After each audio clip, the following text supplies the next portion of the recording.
बिस्मिल्लाहिर्रहमानिर्रहीम। हमारा आज का टॉपिक है ऑर्बिटल्स के बारे में। और इन ऑर्बिटल्स को हम कुछ नंबर्स है उनसे डिस्क्राइब करते हैं। उन नंबर्स को हम क्वांटम नंबर्स कहते हैं।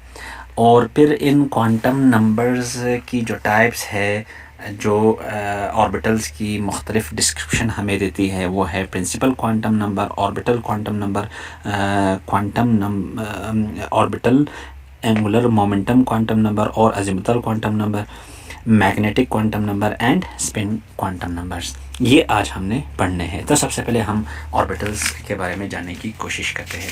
ऑर्बिटल जो है, देखिए हमारे पास जो इलेक्ट्रॉन है वो रिवॉल्व करता है अराउंड द न्यूक्लियस। जब ये अराउंड द न्यूक्लियस रिवॉल्व करता है तो इसकी जो पोजीशन है, एग्जैक्ट पोजीशन, उसे डिटरमाइन करना बहुत मुश्किल है। और श्रोडिंगर ने क्या किया, इस इलेक्ट्रॉन की जो पोजीशन है उसको मैथमेटिकली डिस्क्राइब किया, वेव फंक्शंस फाइंड किए। और what is wave function? Wave function जिसमें जो इलेक्ट्रॉन की प्रोबेबिलिटी, एम्पलीट्यूड जिसको हम कहते हैं, इलेक्ट्रॉन की प्रोबेबिलिटी हमें बताती है। बहरहाल वेव फंक्शन हमारा टॉपिक नहीं है। तो ऑर्बिटल्स अब क्या होते हैं? मैंने जैसे कहा कि श्रोडिंगर जो है उसने मैथमेटिकल डिस्क्रिप्शन की इलेक्ट्रॉन की प्रोबेबिलिटी की कि कहाँ पे इलेक्ट्रॉन प्रोबेबल है। अच्छा, हाइजेनबर्ग ने फिर बताया कि it is uncertain to find the exact position of electron which is revolving around the nucleus. तो अब हम क्या करते हैं, जो ऑर्बिटल्स है इसमें दो पॉइंट्स अब आ गए। अब ऑर्बिटल की मैं डेफिनेशन अभी करने वाला हूँ। दो पॉइंट्स हमारे सामने हैं कि एक तो डिस्क्रिप्शन हमारे पास है जो कि किसने की, श्रोडिंगर ने की, और उसने हमें बता दिया कि मैथमेटिकल डिस्क्रिप्शन लेकिन उसने की, ठीक है। लेकिन जब हम इसे देखते हैं तो हमें ये मुख्तलिफ शेप्स दिखाई देते हैं। इलेक्ट्रॉन्स जब रिवॉल्व करता है अराउंड द न्यूक्लियस तो हमें सिर्फ शेप्स दिखाई देते हैं, इलेक्ट्रॉन की एग्जैक्ट पोजीशन को हम नहीं देख सकते। तो वो जो शेप्स है उनको हम ऑर्बिटल्स कहते हैं। तो ये एक छोटी सी जो है मैंने इंट्रोडक्शन लिखी हुई है कि orbitals are areas within atoms where there is a high probability of finding electrons. तो ये इसकी डेफिनेशन है कि ये वो एरियाज है जिसमें इलेक्ट्रॉन की जो प्रेजेंस की प्रोबेबिलिटी है वो हाई होती है। श्रोडिंगर जो है उसने मैथमेटिकल डिस्क्राइब किया द ऑर्बिटल्स को, और we can not know precisely where the electrons are inside the orbitals as describe by Heisenberg uncertainty. ये हाइजेनबर्ग अनसर्टेनिटी प्रिंसिपल है कि हम प्रिसाइजली इलेक्ट्रॉन को नहीं जानते कि कहाँ पे ये रिवॉल्व करते हैं। Okay, so the area where an electron can be found, the orbital जिसको हम ऑर्बिटल कहते हैं, is defined mathematically but we can see it as a specific shape in three dimensional space. Three dimensional space में हमें ये सिर्फ एक specific shape दिखाई देता है, जैसे मैंने आपको पहले बताया। तो किस तरह की शेप? देखें, जो इलेक्ट्रॉन न्यूक्लियस के करीबतर होता है, क्लोजेस्ट होता है, उस इलेक्ट्रॉन की रिवॉल्यूशन से जो शेप बनती है वो स्फेरिकल होती है। अब ये जो स्फेरिकल शेप है इसे हम क्या कहते हैं? ऑर्बिटल कहते हैं, और इसे हम एस ऑर्बिटल कहेंगे, because this is the shape, this is the area where the electron is probable, maximum probability है इलेक्ट्रॉन की इस एरिया में। तो इसको हम 1s ऑर्बिटल कहते हैं, और इसकी जो शेप है वो क्या होती है? स्फेरिकल। अब अगर इलेक्ट्रॉन जो है दूसरे ऑर्बिट में, तो दूसरे ऑर्बिट में फिर चूँकि उसमें दूसरे ऑर्बिट में 8 इलेक्ट्रॉन्स जो है होते हैं, तो उसमें दो इलेक्ट्रॉन्स जो है वो ऑर्बिटल शेप्स बनाएंगे, और इसकी जो स्फेयर होगी ये छोटी है और इसकी स्फेयर बड़ी सी होगी। तो इससे हमें पता चलेगा कि ये इलेक्ट्रॉन जो है सेकंड एनर्जी लेवल में रिवॉल्व कर रहा है। और एक जो है दूसरी भी ऑर्बिटल होगी जो डंबल की शेप में होगी, ऐसी इसकी शेप होती है डंबल, ठीक है। तो ऐसी शेप होगी, और ये जो है इस शेप वाले जो ऑर्बिटल्स है, यानी जो शेप्स है, इनको हम कहते हैं P orbitals. 2p orbitals because it is in second energy level, so therefore we call it a 2p orbital. and इसी तरह अब और भी इलेक्ट्रॉन्स होते हैं जो इससे भी ज़्यादा एनर्जी वाले होते हैं। उसका जो एक स्फेरिकल ऑर्बिटल होता है उसको हम 3s कहते हैं, और एक जो है डम्बल शेप का होता है 3p होता है, और एक जो है 3d होता है। इसके शेप वगैरह के बारे में हम आगे, क्लोवर लीव्स होते हैं, मैं बाद में आपको समझा दूंगा। तो इस तरह के जो है मुख्तलिफ शेप्स होते हैं, तो इनको हम क्या कहते हैं, ऑर्बिटल्स। अब ये जो एस मैंने लिखा और पी लिखा, ये तो इन ऑर्बिटल्स के नाम है, ठीक है। लेकिन इनकी जो वैल्यूज़ है, जैसे मिसाल के तौर पर एस की वैल्यूज़ कहाँ से कहाँ तक रेंज करती है, पी और डी और इनमें कितने इलेक्ट्रॉन्स होते हैं, ये सब कुछ जो है हम कहाँ पे पढ़ेंगे, अब क्वांटम नंबर्स। तो सबसे पहले तो मैं आपको अभी क्वांटम नंबर्स बताता हूँ कि क्वांटम नंबर्स क्या है। Okay, so quantum numbers जो है, the atom is made up of large number of electron orbitals. These orbitals are represented by the set of numbers. इनको हम क्या करते हैं, set of numbers से represent करते हैं। An atomic orbital of an electron is an atomic orbital of an electron in an atom is described by 4 set of quantum numbers. तो quantum number क्या है, quantum numbers क्या है, set of numbers which represent the orbitals are called quantum numbers. वो set of numbers जिससे हम different orbitals को represent करते हैं, उन्हें हम क्या कहते हैं, क्वांटम नंबर्स कहते हैं, ठीक है। ये देखें यहाँ पे लिखा हुआ है, these orbitals are represented by the set of numbers known as quantum numbers. Okay, आगे बढ़ते हैं। हम देखते हैं कि ओके, तो हमारा जो फर्स्ट ऑर्बिटल क्वांटम नंबर है वो है प्रिंसिपल क्वांटम नंबर। अब प्रिंसिपल क्वांटम नंबर जो है वो क्या होता है, this quantum number corresponds to what, to the energy levels in the Bohr model of an atom. This is the site of the orbital, जहाँ पे ऑर्बिटल्स होते हैं उनकी जो साइट है, उनकी जगह जो है, उसे हम प्रिंसिपल क्वांटम नंबर कहते हैं। और ये जो है डिस्क्राइब करती है कि how far the electron is from nucleus. Suppose यहाँ पे न्यूक्लियस है, अगर जो नेरेस्ट साइट ऑफ ऑर्बिटल्स है, जहाँ पे ऑर्बिटल्स होते हैं, वो जो नेरेस्ट साइट है या नेरेस्ट एनर्जी लेवल है, उसे हम प्रिंसिपल क्वांटम नंबर 1 कहते हैं। और जो थोड़ी सी दूर है, जो मतलब सेकंड क्लोजेस्ट ऑर्बिटल की साइट है या एनर्जी लेवल है, उसे हम n=2 कहते हैं। और इसका नाम k है, इसका नाम l है, और आगे फिर m n वगैरह है, ठीक है। तो इनको हम क्या कहते हैं, प्रिंसिपल क्वांटम नंबर कहते हैं। Okay, so the value of n is always an integer from 1 से स्टार्ट होती है एंड इट इज़ ग्रेटर और equal to 1। So n is equal to 1, n is equal to 2, फिर 3 अप टू और भी है हमारे पास n इज़ इक्वल टू 7 तक है, मतलब और भी है, सही है। जैसे फॉर एग्जांपल यहाँ पे मतलब n is equal to 1 up to infinity है, ये सही है, and so on. So n is equal to 1 इसको हम k शेल कहते हैं, for n is equal to 2 इसको हम l शेल कहेंगे, और for n is equal to 3 इसको हम m शेल कहेंगे, एंड सो ऑन। उसके बाद जो है ऑर्बिटल एंगुलर मोमेंटम, यहाँ पे इसको हमने n is equal to such as n is equal to 1, n is equal to 3, n is equal to 7, n is equal to 8, 5, n is equal to 12, कुछ भी है, ठीक है। लेकिन ये आप ऐसे भी लिख सकते हो कि n is equal to what, n is equal to 1, 2, 3 and so on, ठीक है। ओके, अब हम आगे बढ़ते हैं। हमारा जो दूसरा जो क्वांटम नंबर है उसको हम orbital angular momentum quantum number, या इसको हम अज़ीमुथल क्वांटम नंबर कहते हैं। ओके, जो सेकंड क्वांटम नंबर है हमारा, उसे हम अज़ीमुथल क्वांटम नंबर कहते हैं। और ये जो क्वांटम नंबर है ये 2 चीज़ें रिप्रेजेंट करती है। यहाँ पे देखिए आप, इससे 2 चीज़ें हम रिप्रेजेंट करते हैं।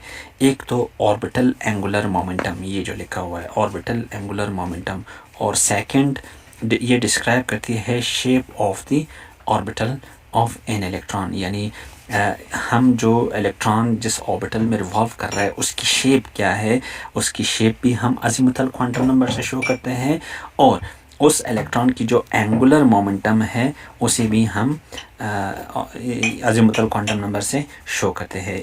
और ये जो है L से डिनोट होता है।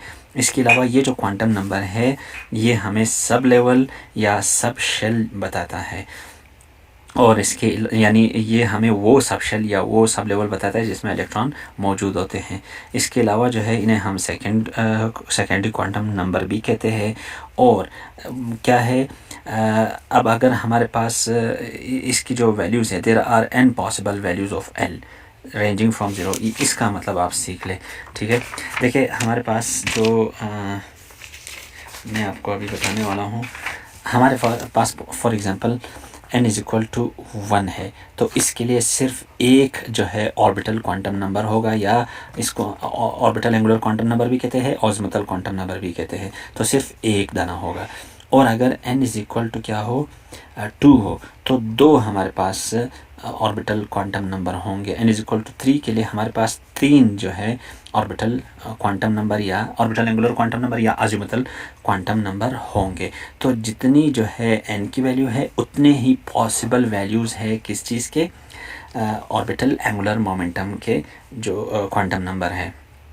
ओके, तो अब जो है इसकी जो वैल्यू है वो रेंज करती है from what, from 0 to n-1, ठीक है। कैसे, मिसाल के तौर पर n इज़ इक्वल टू 1 है, तो सिर्फ एक ही ऑर्बिटल है और वो क्या होगा, n-1। n-1 mean 1 - 1 0। So for l is equal to 1, for n is equal to 1, l is 0। Okay, for n is equal to 2, अब अगर ये 2 होगा तो दो दने हमारे पास होंगे, और कहाँ से रेंज करेंगे, 0 से। तो एक 0 होगा और दूसरा n-1 यानी 2 - 1 1, ठीक है। थर्ड जो होगा n इज़ इक्वल टू 3, उसके लिए हमारे पास 3 जो है क्वांटम नंबर्स होंगे जो 0 से स्टार्ट होंगे, 0 1 and then 2, and 2 is what, it is n-1 because 3 - 1 is equal to 2। तो इस तरह से हम मज़ीद भी आगे बढ़ सकते हैं। For n is equal to 4, ये 0 होगा, 1 होगा, 2 और लास्ट वन जो है n-1 मतलब 4 - 1 3, ठीक है। तो जितनी n की तादाद होती है, मतलब जितना n नंबर होता है प्रिंसिपल क्वांटम नंबर, उतने जो है हमारे पास ऑर्बिटल एंगुलर क्वांटम नंबर्स होते हैं। ओके, तो ये है। और इसमें जो इलेक्ट्रॉन्स की तादाद है, अब मिसाल के तौर पर इसमें कितने इलेक्ट्रॉन्स होंगे, इसमें कितने होंगे, तो ये चीज़ जो है हम किस चीज़ से शो करते हैं, इसको हम इस फार्मूले से 2l + 1 इस फार्मूले से शो करते हैं। मिसाल के तौर पर for l is equal to 0, यानी इसमें क्या होगा, for l is equal to 0, इसमें 2 0 0, यहाँ पे 1, तो 2 1 = 2, तो इसमें सिर्फ 2 इलेक्ट्रॉन आएंगे।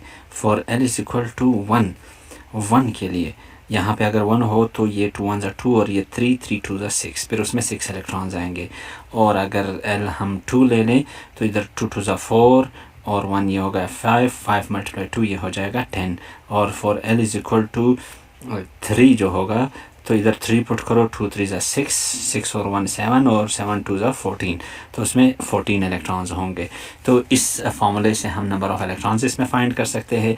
और इसके अलावा हम ऐसा करते हैं कि ये जो हमने पहले भी डिस्क्रिप्शन में ये चीज़ देख लिया कि जो L होता है ये हमें दो चीज़ें बताती है, एक तो एंगुलर मोमेंटम और ऑर्बिटल एंगुलर मोमेंटम जिसको हम कहते हैं, एक तो शेप बताती है, ठीक है। ऑर्बिटल एंगुलर मोमेंटम जो जिसका हमें इससे पता चलता है उसका मैं आपको बताता हूँ। यहाँ देखें, उसका जो है वो तो इस तरह है, L is equal to square root of L + 1 × h bar, ठीक है। ये फार्मूला है किस चीज़ का, एंगुलर मोमेंटम नंबर का। ऑर्बिटल एंगुलर मोमेंटम को हम इस फार्मूले से, ये हमने आगे भी पढ़ लेना है, ठीक है। तो इस फार्मूले से हमें क्या पता चलता है एंगुलर मोमेंटम का, तो देखें हमें h, तो h ये तो आपको पता है, रिड्यूस हम इससे प्लांक्स कांस्टेंट कहते थे, तो ये h/2π की इक्वल है, सही है। इसकी वैल्यू हमें मालूम है, कांस्टेंट नंबर है। तो orbital angular momentum varies with what, with this orbital angular momentum number, या इसको अज़ीमुथल क्वांटम नंबर कहते हैं। तो एक तो ये, और दूसरी चीज़ का जिसका हमें पता चलता है इस अज़ीमुथल क्वांटम नंबर का, वो क्या है, शेप है, ठीक है। तो शेप जो है, शेप कैसा है कि L इज़ इक्वल टू 0 में जो इलेक्ट्रॉन्स होंगे वो, एक तो हमने इसकी तादाद देख ली, तादाद इसकी क्या थी, 2 थी। इसकी जो शेप होगी वो स्फेरिकल होगी, स्फेरिकल। और फिर हमारे पास L इज़ इक्वल टू 1 जो होगी, इसकी जो शेप होगी, और इसमें 2 इलेक्ट्रॉन्स आ रहे हैं, सही है, 2, इसकी शेप जो है डम्बेल होगी। और इसके अलावा जो हमारे पास दूसरा है L इज़ इक्वल टू 2, वो जो शेप होगी, ओके, तो जो L इज़ इक्वल टू हमारे पास 2 है, उसकी जो शेप होगी वो कितनी होगी, उसकी जो शेप है क्लोवर लीव्स होगी, क्लोवर लीफ, ये उसकी शेप होगी। ये कुछ इस तरह की शेप होती है, ऐसी है, और फिर यहाँ पे ऐसी, ये मैं आपको दिखाता हूँ, ठीक है। क्लोवर लीफ की जो शेप है ये मैं आपको अभी दिखाता हूँ, ये ऐसी शेप होती है। यहाँ पे मैं आपको अभी दिखा देता हूँ, ये शेप है, ये क्लोवर लीफ की शेप है। तो इस तरह डी ऑर्बिटल्स के शेप ऐसे होते हैं, और ये 5 होते हैं डी ऑर्बिटल्स, जिसको हम मैग्नेटिक क्वांटम नंबर्स में पढ़ेंगे। ये 1 2 3 4, ये 5, ठीक है। तो इसको अभी हमने पढ़ लेने हैं, इनको हम क्लोवर लीफ कहते हैं। इसके बाद जो L इज़ इक्वल टू 3 है, L इज़ इक्वल टू 3, इसकी जो शेप होती है ये कम्प्लेक्स शेप होते हैं, कम्प्लेक्स, ठीक है। अब ऐसा करते हैं कि इसका जो नाम है, जो 0 है, इसका नाम हम S ऑर्बिटल रखते हैं, इसका नाम हम P ऑर्बिटल, और ये D ऑर्बिटल है, और ये क्या है, ये F ऑर्बिटल है। और इनमें जो इलेक्ट्रॉन्स होते हैं वो, इसका फ्लैश बंद हो गया कुछ टेम्परेचर वगैरह की वजह से, लेकिन फिर भी विजिबल है। तो इसमें 2 इलेक्ट्रॉन आते हैं, इसमें 6 इलेक्ट्रॉन्स, और इसमें 10 इलेक्ट्रॉन, और इसमें 14। ये हमने यहाँ पे मालूम किया था, ठीक है। इसमें 2 है, 6 और 10 और 14, ओके। तो ये तो हमने देख लिया। तो ये टेबल लिखी हुई है जिसमें यही डिस्क्रिप्शन मौजूद है। उसके बाद आगे बढ़ते हैं। अच्छा, अब हमारा अगला जो है वो है मैग्नेटिक क्वांटम नंबर। ये क्या होते हैं मैग्नेटिक क्वांटम नंबर? ये फिर रेफ़र करती है डिफरेंट ओरिएंटेशन इन स्पेस। मिसाल के तौर पर अगर हम ये एस को देखें, L इज़ इक्वल टू 0, तो इसकी जो ओरिएंटेशन है स्पेस में वो एक ही है, एक ही किस्म की इसकी ओरिएंटेशन है, सही है। तो इसका जो मैग्नेटिक क्वांटम नंबर होगा वो क्या होगा, सिर्फ 1 होगा, सही है। वो मैं लिखवाऊँगा आपको, ठीक है। तो इसकी सिर्फ एक जो है ओरिएंटेशन पॉसिबल है, सही है। और इसके बाद जो हमारे पास, हाँ, इसका मैग्नेटिक क्वांटम नंबर 1 है। और इसके बाद जो हमारे पास सेकंड है p ऑर्बिटल, इसके स्पेस में, अब चूँकि ये 3 डायमेंशनल स्पेस में ये डम्बल शेप का होता है, तो 3 डायमेंशनल स्पेस में ये एक z एक्सिस के अराउंड जो है ओरिएंट हो सकता है, दूसरा जो है y एक्सिस, और थर्ड जो है x एक्सिस के अराउंड जो है मतलब इसकी ओरिएंटेशन हो सकती है, ठीक है। तो एक को हम जो है इसको पी वाई कहेंगे, इसको पी जेड कहेंगे, और इसको पी एक्स कहेंगे, ठीक है। तो 3 ओरिएंटेशंस इसके पॉसिबल है, ठीक है। अच्छा, तो इसके लिए जो है हमारे पास जो मैग्नेटिक क्वांटम नंबर है वो कितना है, 3 है, सही है। तो इस चीज़ को अब हम देखते हैं। इसी तरह जो डी ऑर्बिटल है उसके फिर 5 पॉसिबल ओरिएंटेशंस हो सकते हैं, क्लोवर लीफ के 5 पॉसिबल ओरिएंटेशंस हो सकते हैं। तो ये चीज़ें जो है हम अभी आगे देख लेते हैं। तो ये इसको देखें आप कि the magnetic quantum number refers to the different orientations in space. It is denoted by what, by ml. The number of orbitals in a particular subshell within a principal energy level is given by the number of values allowed to ml, which in turn depend on the value of l. ठीक है, तो ये L की value पे depend करती है. Since magnetism is due to the angular momentum, the value of m depends on the value of l. Why? Because L is what, L is equal to LL + 1 h bar. So अगर magnetism अगर momentum पे depend कर रही है तो it means that the magnetic quantum number will depend on L. सही है, ये एल पे डिपेंड कर रहा है। इसके अलावा जो है for a given value of azimuthal m can have integral values from -L through 0 to +L। ठीक है, मतलब इसका क्या है, मतलब इसका ये है कि अगर हमारे पास सपोज़ जो मैग्नेटिक क्वांटम नंबर है, इसका मैं अच्छा सपोज़ हमारे पास जो orbital angular momentum quantum number या इसको अजीमुथल क्वांटम नंबर कहते हैं, अगर ये ज़ीरो है तो एम भी क्या है, ज़ीरो है। सही है, और इसकी सिर्फ एक ही वैल्यू है। ठीक है, उसके बाद अगर हम देखते हैं जो एक मतलब m = 1 है और वो सिर्फ एक ही ऑर्बिटल है। सही है, अच्छा इसके अलावा अगर l हमारे पास कितना हो, 1 हो, तो फिर जो मैग्नेटिक क्वांटम नंबर होगा वो हमने अभी देखा कि ये -L टू +L है और दरमियान में 0 भी है। तो -1, 0 और 1 तीन जो है ओरिएंटेशंस होंगे, एक -1, एक 0 और एक +1। ठीक है, फॉर m = 2 फिर हमारे पास कितने ओरिएंटेशंस होंगे, 5। ठीक है, -2 है और फिर -1 है, फिर 0 है, फिर 2 है, सॉरी फिर 1 है और फिर 2 है, यानी from -L to 0 and then to +L। ठीक है, ये 5 वैल्यूज़ होंगे, 5 किस्म की ओरिएंटेशंस होंगी। ठीक है, और वो 5 ओरिएंटेशंस मैं आपको दिखाता हूँ।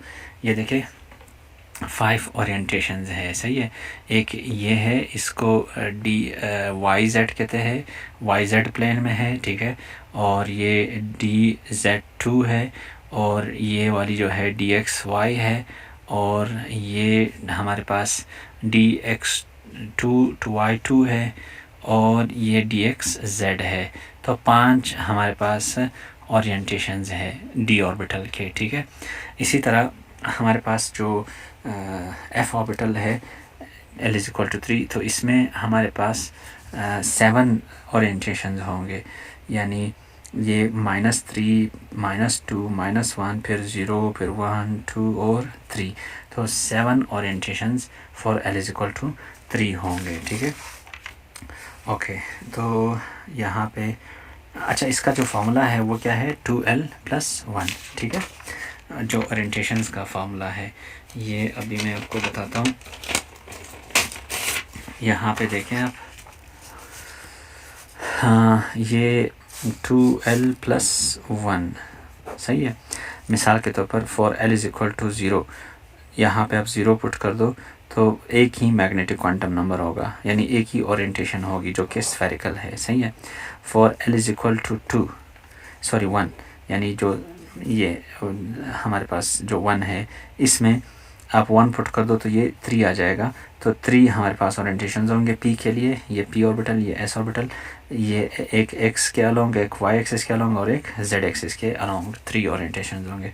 और अगर आप इधर क्या पुट करो, इधर 2 पुट कर दो तो 5 और फिर 3 पुट कर दो तो 7। ठीक है, ये फॉर्मूला है। ओके, उसके बाद हमारे पास जो लास्ट हमने क्वांटम नंबर पढ़ना है वो है स्पिन क्वांटम नंबर।